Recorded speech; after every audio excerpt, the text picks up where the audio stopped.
Hello everyone. Class 11th के chemistry के इस नए लेक्चर में आप सभी का बहुत बहुत स्वागत है। हमने जो चैप्टर सेकंड है स्ट्रक्चर ऑफ एटम, उसमें ये टॉपिक पढ़ा Rutherford alpha scattering experiment. Rutherford का मॉडल कंप्लीट पढ़ा, लेकिन उसमें कुछ कमियां पाई गई और उन्हीं कमियों को दूर करने के लिए बोर ने एक मॉडल दिया जिसको बोला जाता है बोर एटॉमिक मॉडल। तो सबसे पहले ये देख लेते हैं रदरफोर्ड की जो ड्रॉबैक थी, रदरफोर्ड एटॉमिक मॉडल की जो लिमिटेशंस थी वो क्या थी, और हम पीछे ये पढ़ भी चुके हैं। तो सबसे पहली थी inability to explain the stability of atom. जो रदरफोर्ड अल्फा स्कैटरिंग एक्सपेरिमेंट था वो किसी भी एटम की स्टेबिलिटी को एक्सप्लेन नहीं कर पाया था कि कोई भी एटम स्टेबल कैसे है। और जो दूसरी लिमिटेशन थी बोर एटॉमिक मॉडल की, inability to explain the line spectra of the element. किसी भी एलिमेंट का लाइन स्पेक्ट्रा कैसा होगा उसको लाइन स्पेक्ट्रा के बारे में एक्सप्लेन नहीं कर पाया था। और जो थर्ड लिमिटेशन थी inability to describe distribution of electron and energy of electron. वो ये नहीं एक्सप्लेन कर पाया था कि किसी भी ऑर्बिट के अंदर इलेक्ट्रॉन का डिस्ट्रीब्यूशन क्या होगा, किसी भी एटम के अंदर सेल में जो इलेक्ट्रॉन की अरेंजमेंट होगी, इलेक्ट्रॉन कैसे फिल किए जाते हैं, तो वो सभी इलेक्ट्रॉन का डिस्ट्रीब्यूशन डिस्क्राइब नहीं कर पाया था। तो इन्हीं कमियों को दूर करने के लिए जो बोर ने एक मॉडल दिया जिसको बोला जाता है बोर एटॉमिक मॉडल। और हम बोर मॉडल हाइड्रोजन एटम के केस में बात करने वाले हैं। हाइड्रोजन एटम के लिए जो बोर मॉडल था उसके बारे में तो चलिए देखते हैं। जो हम पीछे अभी बता चुके हैं रदरफोर्ड मॉडल ऑफ एटम था, उसकी जो कमी थी उनको एक्सप्लेन करने के लिए जो लाइन स्पेक्ट्रम ऑफ हाइड्रोजन, तो नील बोर ने 1930 में एक मॉडल प्रपोज किया जो प्लैंक्स क्वांटम थ्योरी के बेस पे रखा था।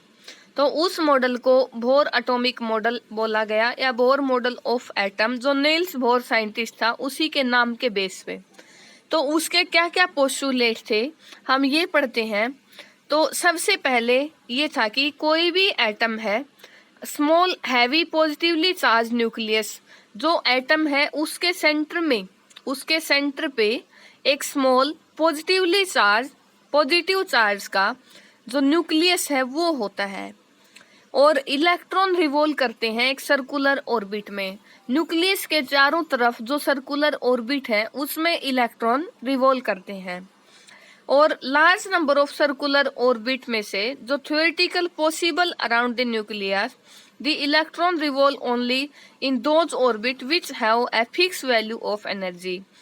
इन सभी सर्कुलर ऑर्बिट में से जो एक सर्कुलर पाथ है जिसको ऑर्बिट या एनर्जी लेवल बोला गया है, जिसमें इलेक्ट्रॉन रिवॉल्व करते हैं, उनमें से जो इलेक्ट्रॉन रिवॉल्व करेगा सिर्फ उसी ऑर्बिट में जिसकी फिक्स वैल्यू ऑफ एनर्जी होगी, जिसकी एनर्जी की वैल्यू फिक्स होगी, उसी ऑर्बिट के अंदर इलेक्ट्रॉन रिवॉल्व करेगा।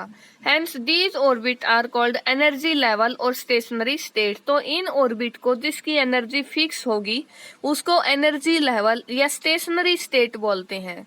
स्टेशनरी का आप ये मतलब नहीं समझना कि electrons are stationary, electron stationary है ऐसा नहीं है, but it means that energy of the electron revolving a particular orbit is fix.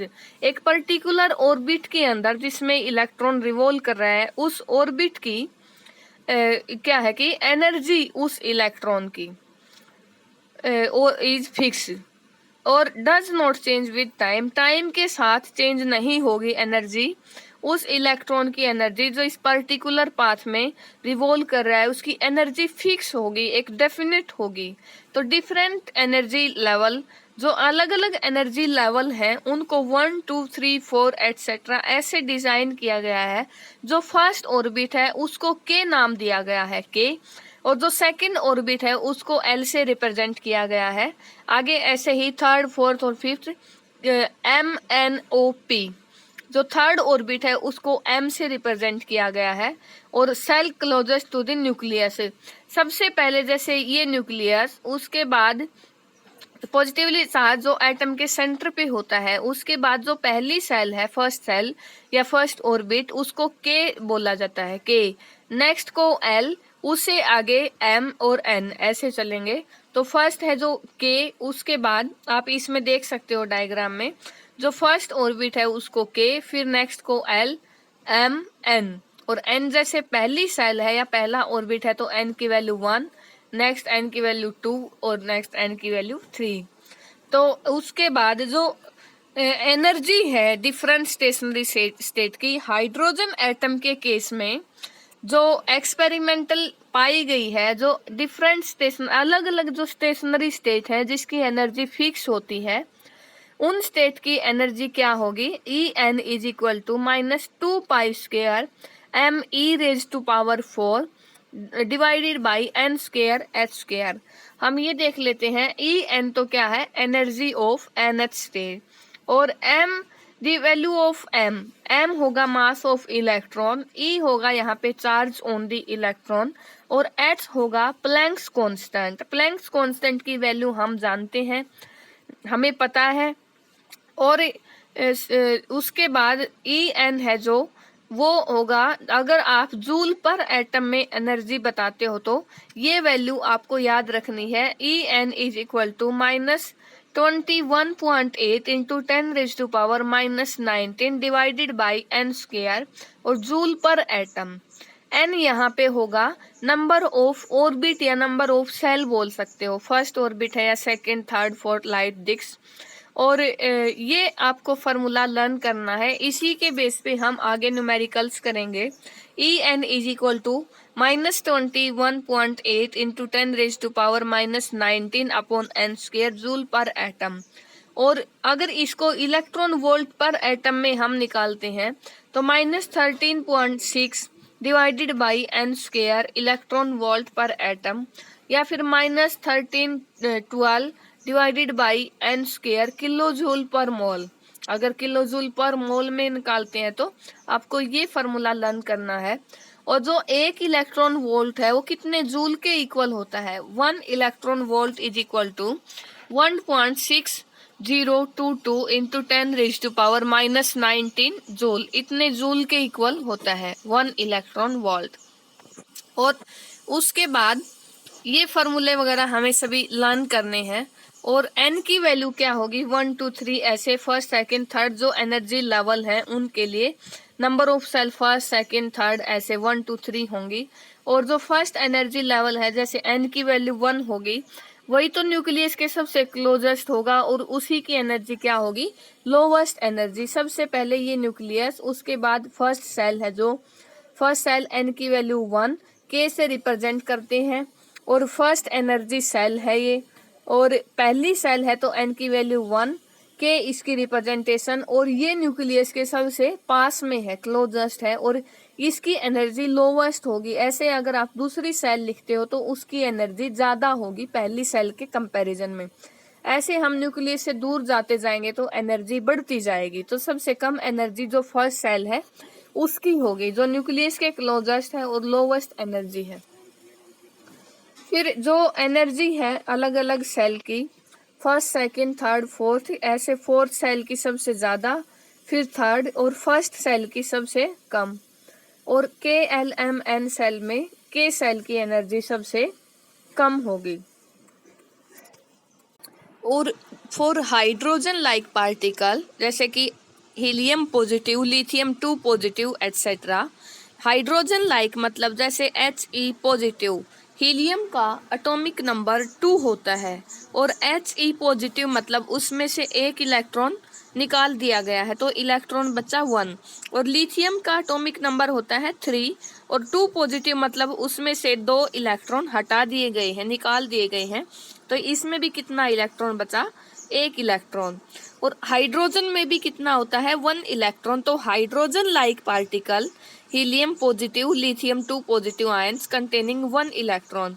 तो जो एनर्जी की एक्सप्रेशन होगी वो होगी E N is equal to -2π² M Z square E raise to power 4 divided by N square H square, या फिर -1312 Z square upon N square kilo joule per मोल।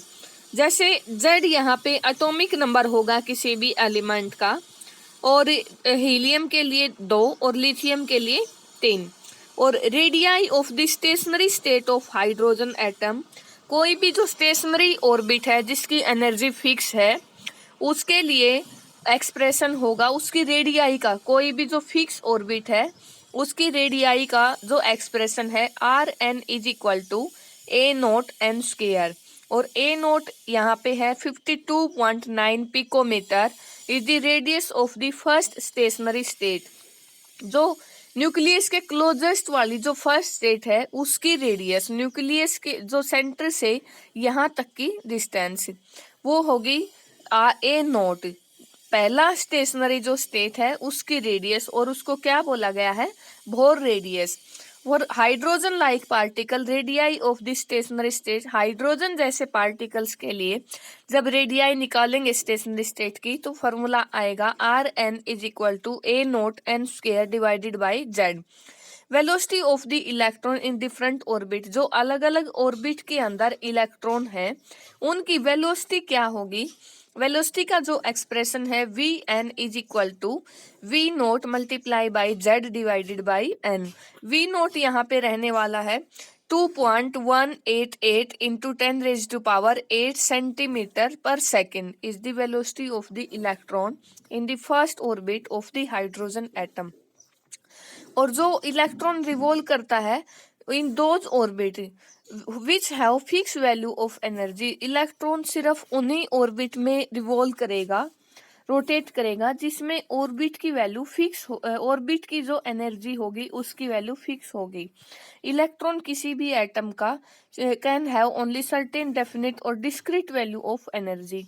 तो energy की जो वैल्यू होगी किसी भी इलेक्ट्रॉन का जो एटम का ऑर्बिट है वो वैल्यू डिस्क्रीट होगी, एक डेफिनेट फिक्स वैल्यू होगी, do not any value of their own, and खुद की कोई एनर्जी नहीं होगी। This is expressed by saying that energy of the electron is quantize. इसका मतलब यही है कि इलेक्ट्रॉन की एनर्जी क्वांटाइज होती है। क्वांटाइज का मतलब यहाँ पे फिक्स एनर्जी है, एक definite discrete value of energy. और लाइक एनर्जी की तरह ही जो एंगुलर मोमेंटम है इलेक्ट्रॉन का किसी भी एटम में, वो भी क्या होगा, एक डेफिनेट और डिस्क्रीट वैल्यू होगी, वो भी एक फिक्स वैल्यू होगी एंगुलर मोमेंटम की भी। और only permissible value of angular momentum, जो एक्सप्रेशन है एंगुलर मोमेंटम के लिए वो रहने वाला है mvr is equal to NH upon 2π। और एंगुलर मोमेंटम किसी भी इलेक्ट्रॉन का इंटीग्रल मल्टीपल होगा h अपॉन 2π की। m यहाँ पे मास है इलेक्ट्रॉन का, and v is the velocity of the revolving electron, tangential velocity किसी भी इलेक्ट्रॉन जो रिवॉल्व करता है, r radius of the orbit, orbit की radius, h Planck's constant, n कोई भी इंटीजर होगा। और एंगुलर मोमेंटम इंटीग्रल मल्टीपल है h अपॉन 2π का, तो n की जगह पे आप यहाँ पे जैसे इंटीग्रल 1 2 3 4 यहाँ पे पुट कर सकते हो कोई भी इंटीजर। तो जो एंगुलर मोमेंटम है वो भी क्या होगा, क्वांटाइज होगा, एनर्जी की तरह फिक्स होगा। और इलेक्ट्रॉन किसी भी एटम में जब रिवॉल्व करता है इलेक्ट्रॉन लोवेस्ट एनर्जी स्टेट के अंदर है, तो they keep on revolving in their respective orbit without, जब भी इलेक्ट्रॉन किसी भी ऑर्बिट में रिवॉल्व करता है तो जो प्रॉब्लम हमारे सामने आई थी, लिमिटेशन थी कि इलेक्ट्रॉन एनर्जी का लॉस करेगा, जो कि रदरफोर्ड अल्फा स्कैटरिंग एक्सपेरिमेंट में हम ऐसा बोल रहे थे, जो कि एटम की स्टेबिलिटी को एक्सप्लेन नहीं कर पाया था। तो ऐसा कुछ नहीं होगा, जब भी इलेक्ट्रॉन रिवॉल्व करता है तो उसकी एनर्जी का लॉस नहीं होगा। और एनर्जी का लॉस नहीं होगा, ना तो कोई एनर्जी का गेन होगा ना लॉस होगा। जो भी इलेक्ट्रॉन है किसी भी एटम के अंदर वो कैसा, नॉर्मल और ग्राउंड स्टेट में होगा। और एनर्जी इज एमिटेड और अब्जॉर्ब ओनली, जब एनर्जी सिर्फ तभी एमिट और अब्जॉर्ब होगी जब इलेक्ट्रॉन जंप करेगा एक ऑर्बिट से दूसरे ऑर्बिट में। मान लीजिए हमारे पास ये फर्स्ट ऑर्बिट है, यहाँ इलेक्ट्रॉन है, तो ये इलेक्ट्रॉन एनर्जी अब्जॉर्ब करके इस ऑर्बिट के अंदर एक्साइट करेगा, सिर्फ तभी एनर्जी अब्जॉर्ब करेगा या एमिट करेगा, और बाकी एनर्जी का लॉस और गेन कुछ नहीं होगा। और उसके बाद जो एनर्जी इलेक्ट्रॉन अब्जॉर्ब करता है, एक स्टेट से एनर्जी अब्जॉर्ब की, रेडिएशन एमिट की, उसके ऊपर इंसिडेंट करवाई गई, रेडिएशन गिराई गई, तो वो रेडिएशन अब्जॉर्ब करके इलेक्ट्रॉन ने जंप किया यहाँ इस स्टेट पे, तो ये स्टेट उस इलेक्ट्रॉन की बोली जाएगी एक्साइटेड स्टेट। और जो ये पहली स्टेट थी जहां पे इलेक्ट्रॉन पहले था, वो बोली जाएगी उसकी ग्राउंड स्टेट। और उसके बाद अगर मान लीजिए इलेक्ट्रॉन फर्स्ट ऑर्बिट में है, जब रेडिएशन उसके ऊपर, न्यू फ्रीक्वेंसी की रेडिएशन की लाइट जब उसके ऊपर गिराई जाती है, इंसिडेंट करवाई जाती है, तो वो इलेक्ट्रॉन एनर्जी अब्जॉर्ब करके जो जब वो एक्साइटेड स्टेट में जाएगा, मान लीजिए पहले उसकी एनर्जी En1 है, बाद में उस इलेक्ट्रॉन की एनर्जी En2 है, और उसने एनर्जी अब्जॉर्ब करके ग्राउंड स्टेट से एक्साइटेड स्टेट में गया, और बाद में मान लीजिए जब उसकी एनर्जी En2 है और पहले एनर्जी En1, जब वो En2 उसके पास एनर्जी है, तो बाद में उस इलेक्ट्रॉन ने एनर्जी एमिट की, उसने बची हुई एनर्जी को एमिट करके वो दोबारा से ग्राउंड स्टेट में आया। ग्राउंड स्टेट में उसने जंप किया, उस टाइम पे उसने एनर्जी एमिट की है, और जब अब्जॉर्ब किया था तो उसने ग्राउंड स्टेट से एक्साइटेड स्टेट में जंप किया था। तो जब आप डिफरेंस निकालते हो एनर्जी का, तो डेल्टा ई आएगा E2 माइनस का E1। E2 और E1 क्या है? Energy of the electron in higher and lower energy levels, और जो डिफरेंस है वो क्या आया? Delta E is equal to E2 minus E1। और अमाउंट ऑफ एनर्जी एमिटेड और अब्जॉर्ब का जो डिफरेंस है वो है ये डेल्टा E। तो गाइज ये था हमारा आज का टॉपिक, बोर एटॉमिक मॉडल, उसके पोस्टुलेट, और जो रदरफोर्ड अल्फा स्कैटरिंग एक्सपेरिमेंट की लिमिटेशन थी, उन्हीं को मतलब यहाँ पे मॉडिफाई किया गया है, आप ये बोल सकते हो। जो चीजें Rutherford alpha scattering experiment explain नहीं कर पाया था, वो बोर एटॉमिक मॉडल में नील्स बोर साइंटिस्ट के द्वारा एक्सप्लेन किए गए हैं। Thanks for watching.